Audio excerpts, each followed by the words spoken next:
اسلام کی پہلی جنگ بھی رمضان کے پاک مہینے میں لڑی گئی تھی۔ اس جنگ کو جنگ بدر بھی کہا جاتا ہے۔ اس جنگ میں حضور محمد صلی اللہ علیہ وسلم صرف 313 لوگوں کے ساتھ 1000 سے بھی زیادہ سینا والی دشمن پر بھاری پڑ گئے تھے۔ رمضان کا ہی وہ پاک مہینہ تھا جب اسلام کی پہلی جنگ ہوئی تھی، جو جنگ بدر کے نام سے بھی مشہور ہے۔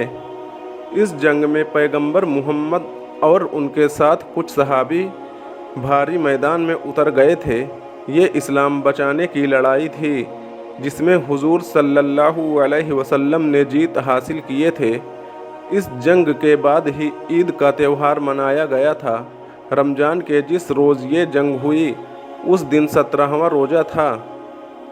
خاص بات ہے کہ جس دن جنگ ہوئی اس دن حضور صلی اللہ علیہ وسلم اور ان کے ساتھ 313 صحابی روزے سے تھے۔ اس کے باوجود حضور صلی اللہ علیہ وسلم اور ان کے ساتھ 313 صحابی اللہ کا نام لے کر لڑے اور 1000 سے زیادہ کی تعداد والی دشمن کی سینا پر بھاری پڑ گئے۔ حضور صلی اللہ علیہ وسلم نے پہلی جنگ اسلام بچانے کو لڑی۔ یہ جنگ برائی کے خلاف تھی جو سعودی عرب کے مدینہ شہر سے قریب 200 کلومیٹر دور بدر میں ہوئی۔ حالانکہ جس سمے جنگ ہوئی اس سمے ایک کنواں تھا جس کا نام بدر تھا، لیکن بعد میں پوری جگہ کا نام بھی بدر پڑ گیا۔ کیسے ہوئی اسلام کی جنگ بدر کی شروعات؟ یہ بات 624 عیسوی کی ہے۔ اس سمے حضور صلی اللہ علیہ وسلم اسلام کا پرچم پھیلا رہے تھے تو کافی لوگ ان کی مخالفت بھی کر رہے تھے۔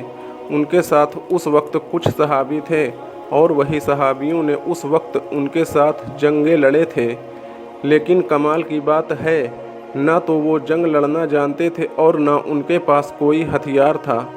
حضور صلی اللہ علیہ وسلم کی مخالفت کرنے والے دشمن ابو جہل نے اسلام کو ختم کرنے کے لیے یہ جنگ لڑی تھی۔ وہ مسلمانوں کا نام مٹانے کے لیے مکہ شہر سے روانہ ہوا تھا۔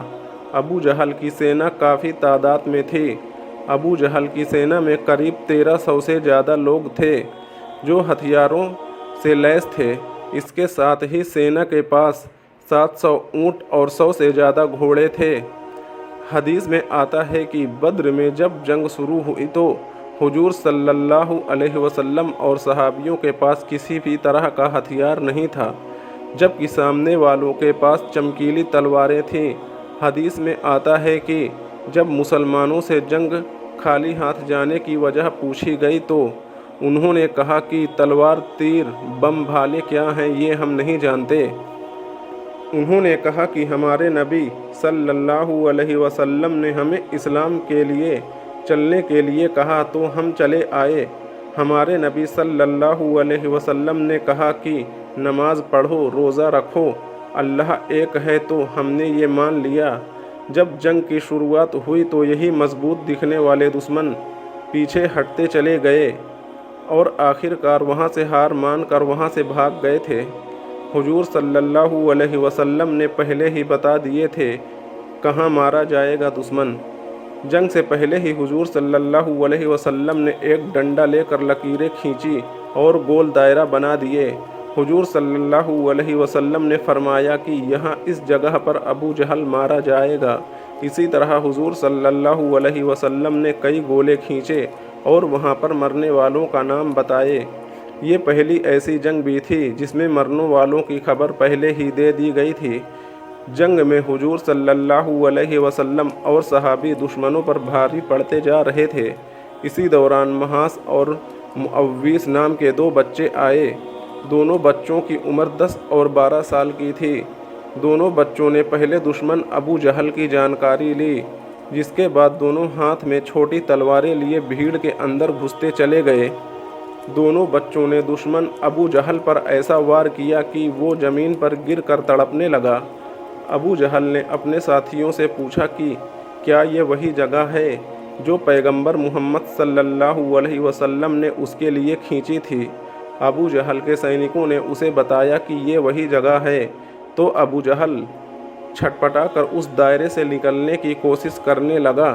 اس نے سینکوں سے کہا کہ پیغمبر محمد صلی اللہ علیہ وسلم کی بات جھوٹی کرنی ثابت کرنی ہے تو اسے اس دائرے سے باہر نکال لو۔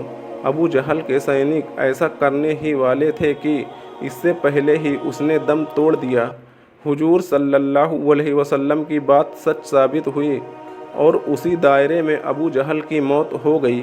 اس جنگ کے بعد بھی حضور صلی اللہ علیہ وسلم کی کٹھنائی ختم نہیں ہوئی۔ حضور صلی اللہ علیہ وسلم نے اسلام کے لیے کئی جنگیں لڑے اور فتح حاصل کیے۔ حضور صلی اللہ علیہ وسلم کی اس جیت کے بعد خوشی میں عید الفطر کا تہوار منایا گیا تھا، جس کے بعد عید ہر سال رمضان کے بعد منائی جاتی ہے۔ اگر آپ حضور صلی اللہ علیہ وسلم کے ولادت کے بارے سے لے کر پردہ کرنے تک تفصیل سے پڑھنا چاہتے ہیں تو ہمارے چینل کو ابھی سبسکرائب کر لیں اور بیل آئیکن کو پریس کر دیں تاکہ ہم آپ کو پوری حدیث سیرت مصطفیٰ کا بیان سنا سکیں۔